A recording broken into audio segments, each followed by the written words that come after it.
ஆண்டவரிடமே தஞ்சம் புகுவோம்.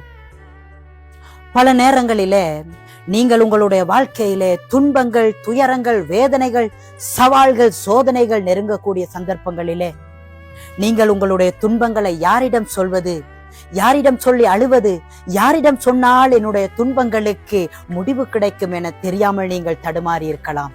இயேசுக்குள்ளே பிரியமானவர்களே, இன்றைய நாளினுடைய இறைவார்த்தை உங்களுக்காக. இன்றைய நாளிலே நாங்கள் பார்க்கின்றோம், ஆண்டவர் எங்களுக்கு எல்லாமாக இருக்கின்றார். எங்களுடைய துன்ப துயர வேளைகளிலே எங்களுக்கு ஆறுதல் தரக்கூடியவராக இருக்கின்றார். ஆகவே எங்களுடைய துன்பங்கள், துயரங்களை நாங்கள் ஆண்டவரிடம் தீர்த்து விடுவோம். அவர் எங்களுக்கு ஆறுதலாகவும் அமைதியாகவும் இருப்பார். அன்பார்ந்தவர்களே, இன்றைய நாளினுடைய முதல் வாசகத்திலே நாங்கள் பார்க்கின்றோம், எஸ்தர் அரசி தன்னுடைய துன்பத்திலே மூழ்கி கஷ்டப்பட்டு வேதனைப்படக்கூடிய சந்தர்ப்பத்திலே ஆண்டவரே தஞ்சம் என ஆண்டவரை நாடி செல்கின்றாள். ஆண்டவரை துணையாக அவள் வேண்டி நிற்கின்றாள். ஆண்டவருடைய உதவியை அவர் எதிர்பார்த்து கொண்டிருக்கின்றார். அதே இன்றைய நாளினுடைய நற்செய்தியிலும் கூட நாங்கள் பார்க்கலாம்.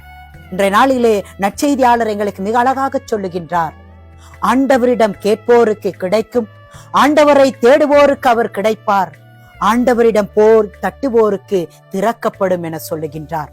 ஆகவே நாங்கள் ஆண்டவரை நாடக்கூடிய மக்களாக, ஆண்டவரிடமே நாங்கள் தஞ்சம் புகழக்கூடிய மக்களாக, எங்களுடைய துன்பங்கள், துயரங்கள், வேதனைகள், கஷ்டங்கள், நோய் நொடிகள் அனைத்தையும் ஆண்டவர் பாதத்திலே சமர்ப்பிக்கக்கூடிய மக்களாக மாறுவோம்.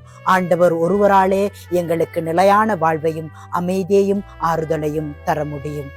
ஆகவே இன்றைய நாளிலே விசேட விதமாக ஆண்டவரினுடைய இரக்கத்தையும் தஞ்சத்தையும் ஆண்டவரே எங்களுக்கு எல்லாமாக இருக்கும்படியாக நாங்களும் ஜெபித்துக் கொள்வோம். ஆமேன்.